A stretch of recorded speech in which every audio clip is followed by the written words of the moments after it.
Untuk soal nomor 11, perbandingan jumlah permen coklat dan permen susu dalam suatu toples adalah 5:7. Sedangkan perbandingan permen kopi dan permen coklat adalah 6:2. Jika selisih permen susu dan coklat adalah 8, maka jumlah ketiga jenis permen dalam toples tersebut adalah titik-titik. Sekarang kita misalkan terlebih dahulu, yaitu permen susunya kita misalkan S banyaknya, terus banyaknya permen coklat itu C, dan permen kopi adalah K. Kita buat perbandingan dari kalimat pertama bahwa perbandingan banyaknya permen coklat dan susu adalah 5:7. Ini kita tuliskan seperti ini. Terus sedangkan perbandingan permen kopi dan coklat adalah 6:2. Ini kopi dan coklatnya 6:2. Sekarang kita buat perbandingan banyaknya permen kopi, coklat, dan susu.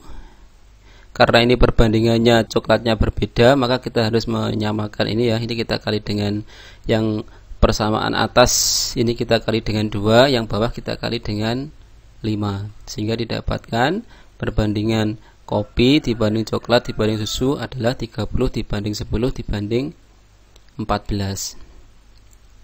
Oke, selanjutnya karena yang ditanyakan adalah jumlah ketiga jenis permen, berarti perbandingannya ini kita jumlahkan. Ini ada 54 dibanding, karena yang diketahui ini adalah selisih susu dan coklat, kita tulis selisih susu dan coklatnya 4 ya, ini jumlah seluruhnya perbandingannya ini ada 54, selisihnya ini 4. Kita kali dengan yang diketahui yaitu permen susu dan coklatnya selisihnya adalah 8 ya, sehingga kalau kita sederhanakan maka didapatkan 108. Jadi jawaban yang tepat adalah yang A. Untuk nomor 12, pembangunan sebuah gedung direncanakan selesai dalam waktu 22 hari bila dikerjakan oleh 20 orang. Setelah dikerjakan 10 hari, pekerjaan dihentikan selama 6 hari. Supaya pembangunan itu selesai tepat pada waktunya, maka diperlukan tambahan pekerja sebanyak titik-titik. Oke, selanjut. Karena sudah dikerjakan 10 hari, ini kan targetnya 22 hari. Kalau sudah dikerjakan 10 hari berarti kurang 12 hari lagi. Ya, jadi kurang 12 hari yang akan dikerjakan oleh 20 orang. Jadi 12 hari lagi yang akan dikerjakan oleh 20 orang. Karena pemberhentian 6 hari, maka hanya tersisa 6 hari lagi. Jadi sisanya kan 12 hari. Diberhentikan 6 hari, maka tersisa 6 hari lagi yang akan dikerjakan oleh X orang. Misalkan X orang ini adalah orang yang mengerjakan sisa pekerjaannya. Kalau kita buat persamaan, ini 12 hari, pekerjaannya ini diselesaikan 12 hari oleh 20 orang. Kalau 6 hari sisanya, maka dikerjakan berapa orang? Nah, gitu ya. Jadi penalarannya seperti itu. Oke, selanjutnya karena ini berbandingan perbalik nilai, berarti kita tuliskan 12 dibagi 6 sama dengan kita balik X dibagi 20 ya. Kenapa kok dibalik? Karena ini perbandingan berbalik nilai. Karena orangnya semakin banyak, maka pekerjaannya akan semakin singkat gitu ya. Jadi kalau kita kalikan silang, maka didapatkan X nya sama dengan 40 ya.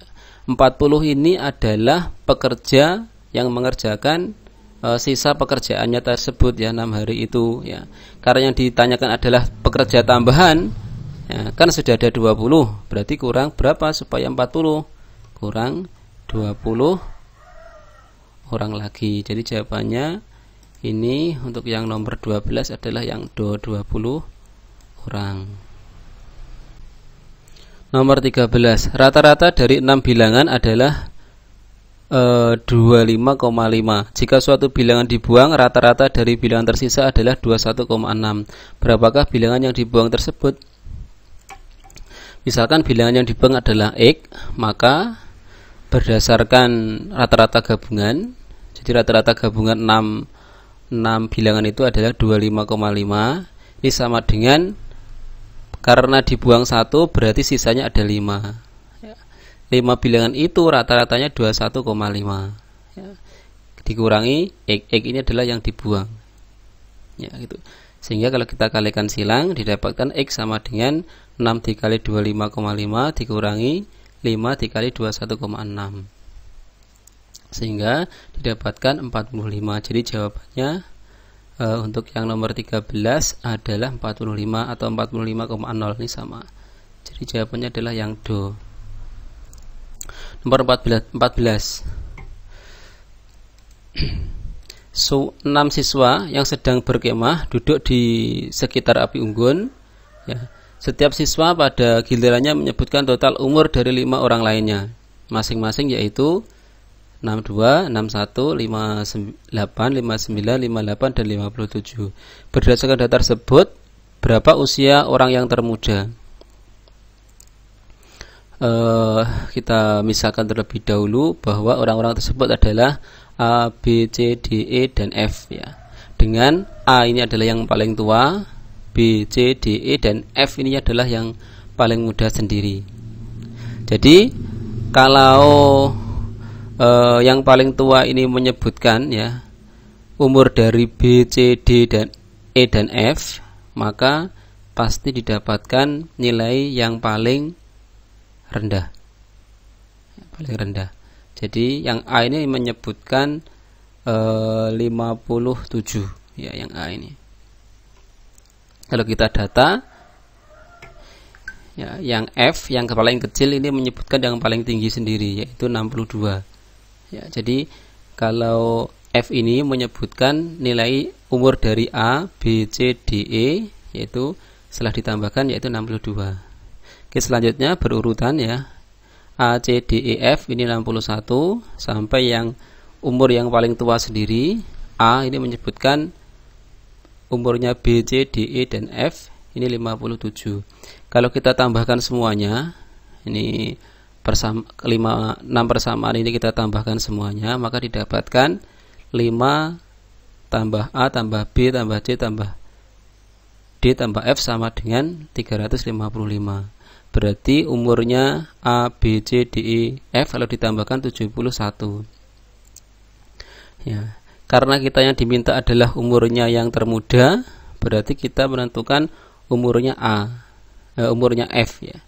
Jadi A, B, C, D ini kalau ditambahkan A, B, C, D, E ini kalau ditambahkan 62, ini saya ganti 62 ditambah F sama dengan 71, berarti F nya sama dengan 9. Jadi umur yang paling muda adalah 9 tahun, yaitu jawaban yang A. Untuk soal nomor 15, dalam suatu tes ditetapkan bahwa untuk jawaban yang benar diberi 2, jawaban yang salah diberi negatif 1, dan untuk soal yang tidak dijawab diberi nilai 0. Jika dari 100 soal pada tes tersebut MI menjawab dengan benar 82 soal, 8 soal tidak dijawab, berarti ada 10 soal yang dijawab salah. Nah, jadi dari sini karena ada 100 soal, 82 ini benar, 8 tidak dijawab, berarti ada 10 soal yang salah. Kalau kita data, maka didapatkan kalau benar dikalikan dengan 2, jadi 82 dikali 2 yaitu 164. Terus tidak dijawab 8, berarti dikali 0 ya 0. Salah 10 ya. 10 ini didapatkan dari 100 dikurangi 82 dikurangi 8 dikali negatif 1 yaitu negatif 10. Jadi kalau kita tambahkan skornya total 154, yaitu dari 164 dikurangi 10. Jadi jawaban untuk soal nomor 15 ini 154 yang B. Soal nomor 16. Dona memiliki penghasilan sebesar 2 juta per bulan. Penghasilan tidak kena pajak adalah 1 juta. Jika pajak penghasilannya adalah 12%, maka besar penghasilan bersih Dona adalah titik-titik. Yang tidak kena pajak ada 1 juta, berarti yang terkena pajak juga 1 juta ya, karena penghasilannya 2 juta. Oke, selanjutnya penghasilan yang kena pajak, ini maksudnya penghasilan 1 juta, maka pajaknya 12% dikali 1 juta, yaitu 120.000. Oke, selanjutnya total penghasilan bersih 1 juta ditambah 880.000. Ini didapatkan 1 juta penghasilan yang kena pajak dikurangi pajaknya 120, yaitu 880.000. Kalau ditambahkan dengan penghasilan yang tidak kena pajak, maka didapatkan 1.880.000. Jadi jawabannya untuk yang nomor 16 ini adalah yang do. Selanjutnya adalah nomor 17. Selisih uang Rusman dan Nursai adalah 100.000. Selisih uang Rusmah dan Nursai adalah 100.000. Jika Rusmah memberikan 25% uangnya kepada Nursai, maka jumlah uang mereka sama banyak. Jumlah uang Rusmah dan Nursai semula adalah titik-titik. Kita buat persamaan dulu. Ini R-nya misalkan adalah Rusmah, sedangkan N adalah Nursai. Rusmah dikurangi Nursai atau selisihnya adalah 100.000.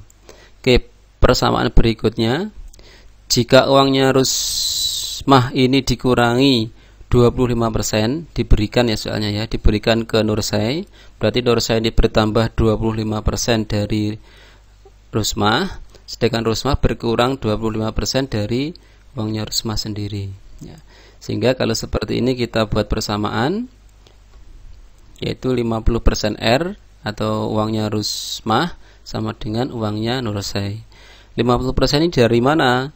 R ya, ini 1 R artinya 1 R itu sama dengan 100%. 100% dikurangi 25, 75. 75 dikurangi 25 lagi, yaitu 50 R. 50% Rusmah sama dengan uangnya Nursai. Oke, selanjutnya 50% ini artinya setengah ya, separuhnya dari R. Berarti uangnya R itu sama dengan 2 kali uangnya Nursai. Ya, R ini 2 kali uangnya Nursai. Sehingga didapatkan, karena R-nya ini adalah 2N, berarti saya ganti. R-nya ini saya ganti dengan 2N. Dikurangi N sama dengan 100.000, berarti N-nya 100.000. Kalau N-nya 100.000, berarti R-nya tinggal dikali 2, yaitu 200.000. Nah, jadi kalau kita buat penalaran, ini kan 200.000 diberikan 25% kepada Nursai. 25% dari 200.000 yaitu 50.000 ya. Jadi 50.000 diberikan Nursai, jadi uangnya sama nanti 150.000. Oke, selanjutnya nomor yang ditanyakan adalah uangnya Rusmah dan Nursai semula, yaitu jumlahnya 300.000. Jadi jawabannya adalah yang C. Nomor 17. Sekarang nomor 18. Sopyan membeli beberapa ekor sapi dengan harga 45 juta, kemudian dijual dengan harga 52 juta. Sopyan mendapatkan untung 700.000 per ekor. Berapakah ekor sapikah yang dibeli dan dijual itu? Oke, selanjutnya misalkan jumlah sapi adalah X ekor ya, sehingga didapatkan 700.000 dikali dengan banyaknya sapi, ini untungnya tadi ya, sama dengan harga jual 52 juta dikurangi harga beli 45 juta, sehingga didapatkan X nya sama dengan 7 juta dibagi 700.000 sama dengan 10. Jadi banyaknya sapi yang dibeli atau dijual adalah 10 ekor. Jawabannya adalah yang do.